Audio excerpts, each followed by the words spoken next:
নমস্কাৰ আন আৰু এটা মোৰ ভিডিঅ' লৈ মই আপোনালোকৰ ওচৰলৈ লৈ আহিছোঁ ৰেষ্টুৰেণ্ট ষ্টাইল চিজ কৰ্ণ ফিংগাৰ ৰেচিপি। বলক দেৰি নকৰি ভিডিঅ'টো আৰম্ভ কৰোঁ। এতিয়া মজেৰেলা চিজ ল'লোঁ 200 গ্ৰাম, আমুল চিজ লৈ ল'লোঁ 80 গ্ৰাম, এপিচ পিঁয়াজ লৈ লৈছোঁ সৰুকৈ কাটি ল'লোঁ, আমেৰিকান কৰ্ণ লৈ ল'লোঁ 50 গ্ৰাম, সৰুকৈ কাটি ল'লোঁ কৰ্ণখিনি। বেটাৰ বনাবলৈ ময়দা 1 কাপ লৈ লৈছোঁ আৰু কৰ্ণফ্লাৱাৰ 1 কাপ লৈ ল'লোঁ। বেলেগ পেপাৰ আৰু নিমখ লৈ লৈছোঁ, যিমানখিনি প্ৰয়োজন হয় সিমানখিনি লৈ ল'ম। কেঁচা জলকীয়া 2 পিচ লৈছোঁ, সৰুকৈ কাটি ল'লোঁ, নহৰু 2 পিচ ল'লোঁ, সৰুকৈ কাটি ল'লোঁ। ষ্টীলৰ গামলা এটা লৈ ল'লোঁ আৰু গ্ৰেটাৰ এটা লৈ লৈছোঁ। ইয়াৰ পিছত মই লৈ ল'লোঁ চিজডোখৰ গ্ৰেট কৰি লৈছোঁ। অলপ অলপকৈ গোটেই চিজখিনি গ্ৰেট কৰি ল'ম। সোৱাদ অনুযায়ী নিমখ লৈ লৈছোঁ, আধা চামুচমান ঢালি দিছোঁ। বেলেগ পেপাৰ লৈ লৈছোঁ, আধা চামুচমান ঢালি লৈছোঁ। নহৰুখিনি কাটি থোৱা ঢালি লৈছোঁ, জলকীয়াখিনিও ঢালি লৈছোঁ কাটি থোৱা। সৰু সৰুকৈ কাটি থোৱা কৰ্ণখিনি ঢালি লৈছোঁ। এতিয়া মই লৈ লৈছোঁ পিঁয়াজখিনি ঢালি লৈছোঁ। মজেৰেলা চিজ পেকেটটো খুলি লৈ উলিয়াই লৈছোঁ পেকেটৰ পৰা। এই চিজখিনিও গ্ৰেট কৰি লৈছোঁ। গোটেই চিজখিনি গ্ৰেট কৰি ল'লোঁ।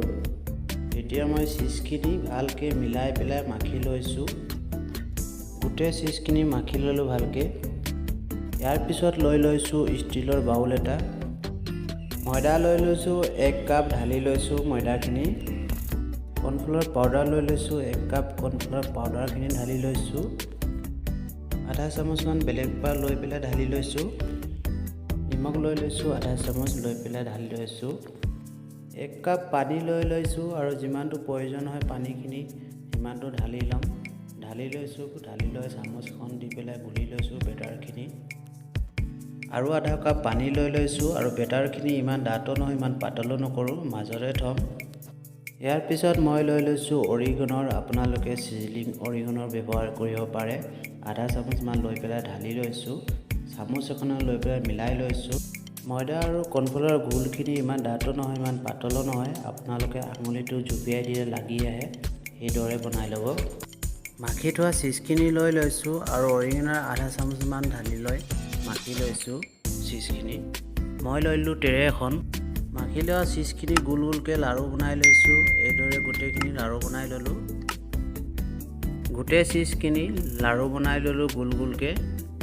হাত দুখন দি পেলাই ভালকৈ গোল কৰি লৈছোঁ লাড়ুকেইটা। গোটেই চিজখিনি গোল গোলকৈ লাড়ু বনাই ট্ৰেখনত থৈ ল'লোঁ। এতিয়া লৈ লৈছোঁ ষ্টীলৰ বাতি এটা। ব্ৰেড দি পেলাই ৰষ্টেড কৰি পেলাই মিক্সি জাৰটোত ব্ৰেড পাউডাৰ বনাই লৈছোঁ 300 গ্ৰামমান। ব্ৰেডখিনি ভালকৈ পাউডাৰ কৰি ল'লোঁ। গোল গোল কৰি থোৱা লাড়ুখিনি লৈ লৈছোঁ আৰু ফিংগাৰ টাইপ দীঘল দীঘল কৰি লৈছোঁ। গোল গোল কৰি লোৱা লাড়ুখিনি দীঘল দীঘল কৰি ল'ম। ষ্টীলৰ বাতি এটা লৈ পেলাই 2 চামুচমান ৰিফাইন তেল ঢালি লৈছোঁ। হাতখনত নেলাগিবলৈ অলপ মই 2খন হাতত লগাই লৈছোঁ ৰিফাইন তেলখিনি। গোটেই চিজখিনি মই দীঘল দীঘল ফিংগাৰ টাইপ কৰি লৈছোঁ। এয়া মই দীঘল দীঘল ফিংগাৰ টাইপ কৰি লৈছোঁ গোটেইখিনি। ব্ৰেড পাউডাৰখিনিত ফিংগাৰখিনি ঢালি লৈছোঁ আৰু এবাৰ শুকানকৈ মই ফিংগাৰখিনিত লগাই লৈছোঁ ব্ৰেড পাউডাৰখিনি। ময়দা আৰু কৰ্ণফ্লাৱাৰ ঘোলখিনিত আগতীয়াকৈ ফিংগাৰখিনি চুবিয়াই দিলে বেছি ঢিলা হৈ যাব। ব্ৰেড পাউডাৰখিনিত ফিংগাৰখিনি আগতীয়াকৈ এবাৰ মই লগাই লৈছোঁ। ঘোলখিনি লৈ লৈছোঁ আৰু এপিচ এপিচ কৰি পেলাই 4 পিচমান মই ঘোলখিনিত চুবিয়াই লৈছোঁ। চুবিয়াই লৈ পেলাই আৰু এপিচ এপিচ কৰি পেলাই 4 পিচ মই ব্ৰেড পাউডাৰখিনিত লৈ লৈছোঁ। ব্ৰেড পাউডাৰখিনি ফিংগাৰটোৰ চাৰিওফালে লগাই লৈছোঁ ভালকৈ আৰু এইদৰে ব্ৰেড পাউডাৰখিনি গোটেই ফিংগাৰখিনিত লগাই ল'ম। এপিচ এপিচ কৰি পেলাই গোটেই ব্ৰেড পাউডাৰখিনি ফিংগাৰখিনি লগাই ল'লোঁ। চৌকাৰ ওপৰত নন ষ্টিক ফ্ৰাইপেন এটা বহাই ল'লোঁ। 700 ml ৰিফাইন তেল ঢালি লৈছোঁ। ৰিফাইন তেলখিনি ভালকৈ গৰম কৰি ল'লোঁ আৰু এপিচ এপিচ কৰি পেলাই ফিংগাৰখিনি ফ্ৰাই কৰি লৈছোঁ।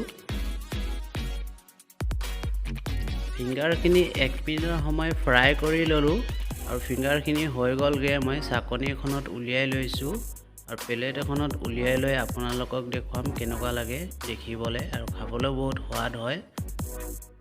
প্লেট এখন লৈ লৈছোঁ। প্লেটখনত মই গাৰ্নিছ কৰি লৈছোঁ আৰু এপিচ এপিচ কৰি পেলাই গোটেই প্লেটখনত ঢালি লৈছোঁ ফিংগাৰখিনি। মোৰ ৰেচিপিটো যদি ভাল লাগে আপোনালোক সকলোকে লাইক শেয়াৰ সাবস্ক্ৰাইব কৰি দিব লগতে বেল আইকন ঘণ্টিটো প্ৰেছ কৰিবলৈ নাপাহৰিব যিসকল মানুহে মোৰ ভিডিঅ'টো নতুনকৈ চায় সেইসকল মানুহে প্লিজ ৰিকুৱেষ্ট কৰিছোঁ মই তেখেতলোকেও মোৰ ভিডিঅ' লাইক শেয়াৰ সাবস্ক্ৰাইব কৰি দিয়ে সকলোলৈ ধন্যবাদ থাকিলে